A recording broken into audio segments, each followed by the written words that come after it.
శుభకార్యాలకు పూజార్ల కోసం వెతుకుతున్నారా? ఇక నుండి అవసరం లేదు. పూజారీస్.com లో అతి తక్కువ ధరలకే పూజార్లను ముందే బుక్ చేసుకోండి. వెంటనే కాల్ చేయండి. నమస్కారం. 2024 జనవరిలో ఉన్నాం మనం. ఈ జనవరి నుంచి డిసెంబర్ దాకా ప్రతి నెల 1వ తారీఖున మనకి ఈ నెలలో మంచి రోజులు ఏమున్నాయి, ఉపవాసాలు చేయవలసిన రోజులు, ప్రత్యేకంగా మనం పాటించవలసిన రోజులు ఉంటే వాటిని గుర్తుపెట్టి ప్రేక్షకులకి అందించాలని ఒక ఆలోచన పెట్టుకున్నాం. యాక్చువల్గా కార్తీక మాసంలో ఇలాంటిది ఒకటి చేసాం, డిసెంబర్లో చేయలేకపోయాము.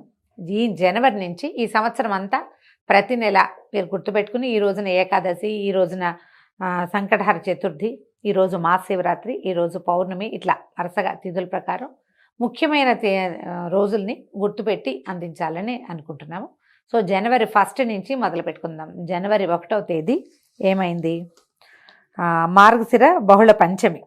అయితే ఈ పంచమికి ఏముంది, 1వ తారీఖు మనం ఎట్లాగూ ఏదో పూజలు వ్యవహారాలు చేస్తామా, అప్పుడు ఏం చేస్తాం, పార్టీ చేసుకుంటాం కదా. జనవరి 1 నుంచి మొదలు పెట్టుకుంటే 1, 2, 3, 4, 5, 6 తేదీల్లో ఏమి హడావిడి లేదు.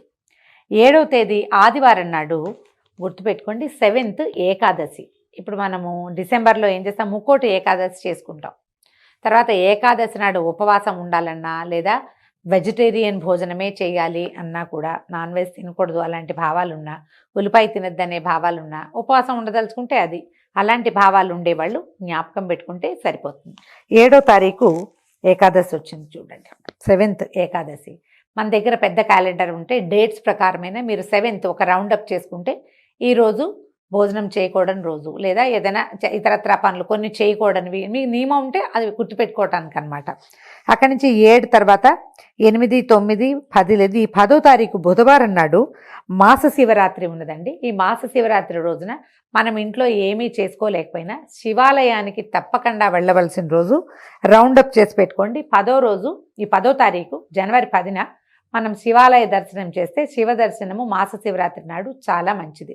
మార్గశిర మాసం వెళ్ళిపోతుంది అనమాట. ఆ తర్వాత అది 11వ తారీఖు అమావాస్య అయింది. తర్వాత 12వ తారీఖు పుష్యమాసం మొదలవుతుంది. 12 పుష్యం, 13 లేదు. 13వ తారీఖు వదిలేస్తే 14వ తారీఖు ఆదివారం భోగి, 15వ తారీఖు సోమవారము సంక్రమణం, మకర సంక్రాంతి పండగ, 16వ తారీఖు కనుమ. ఈ 3 రోజులు పెద్ద పండుగ జరుపుకుంటాం మనం. తిథులతోటి మనకి నియమం ఏం లేదు, పండుగ రోజులు జరుపుకుంటాం. భోగి నాడు తలంటి పోసుకుంటాం, సంక్రాంతి పండుగ నాడు రకరకాల దానాలు చేస్తాము. ఉత్తరాయణం వస్తుంది కాబట్టి పెద్దవాళ్ళకి ఏమైనా తర్పణాలు విడవటము అలాంటివి ఉంటే ఆ రోజున మనం ఇది ప్రత్యేకంగా చెప్పక్కర్లా, మనకి ఏటా తెలిసిందే. తర్వాత 17, 18, 19, 20 లేదు. 21వ తారీఖు మళ్ళీ ఆదివారం నాడే వచ్చిందండి ఏకాదశి. ఈ ఏకాదశి నాడు కూడా మీకు ఏదైనా నియమం ఉంటే ఆ నియమం ప్రకారం ఏకాదశిని పాటించుకోవచ్చు. ఉపవాసం ఉంటే మంచిది, అన్నానికి భిన్నంగా ఏదైనా తిని ఉండగలిగితే మంచిది. తర్వాత 22, 23, 24 లేదు. 25వ తారీఖు పుష్యమాసపు తాలూకు పౌర్ణమి కూడా ఉపవాసం ఉండవలసిన రోజే. చేతనైతే ఉండటము, లేదా పౌర్ణమి నాడు మనకి ఏవైనా ఈతి బాధలున్నా, పిల్లలకి వివాహాలు కాకపోయినా, ఆడపిల్లలకి ఫ్యామిలీస్ తోటి స్త్రీలకి ఏదైనా ఇబ్బంది ఉంటే పౌర్ణమి నాటి రాత్రి సాయంకాలము, పగలు కొంచెం తేలికపాటి ఆహారం తీసుకుని సాయంకాలము లలితా అమ్మవారి తాలూకు లలితా సహస్రనామ స్తోత్రాన్ని చదువుకుని చంద్రుడికి పాయసాన్ని నివేదన చేస్తే చాలా మంచిది. మానసిక సమస్యలు ఉన్న పిల్లలకి మంచిది.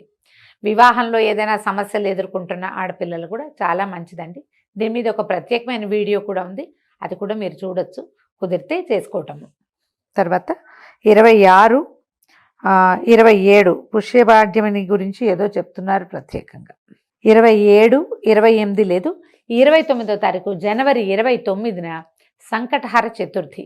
సంకటహర చతుర్థి గురించి ఇంతకుముందు చెప్పామండి. మీరు చవితులు చేసే అలవాటు ఉన్నవాళ్ళు, ఏదైనా వ్యాపారాల్లో పైకి రాలేని వాళ్ళు, విద్యా సంబంధమైన సమస్యలు ఉన్నవాళ్ళు, స్కాలర్షిప్ కోసం చూసేవాళ్ళు, పోటీ పరీక్షలకు వెళ్ళే వాళ్ళు కూడా ఈ సంకటహర చతుర్థి నాడున పగలు ఉపవాసం ఉండి సాయంకాలం వినాయక పూజ చేసి వినాయకుడికి కుడుములు నివేదన చేసి నమస్కారం చేసుకుంటే చాలా ఫలితం లభిస్తుంది.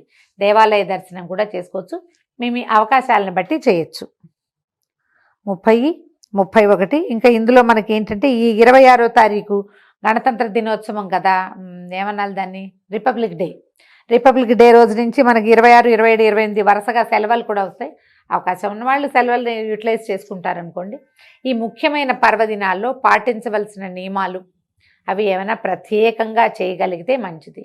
లేదా కేవల దేవాలయ దర్శనం చేసినా కూడా, ఈ రోజున ఫలానా తిథి అని జ్ఞాపకం పెట్టుకుని చేసినా కూడా మంచి ఫలితం లభిస్తుందండి. ఏవైనా సమస్యలు ఎదుర్కొనే వాళ్ళకి ఇది ఒక సహాయకారిగా ఉంటుందని ఈ చిన్న ప్రయత్నం చేస్తున్నాం.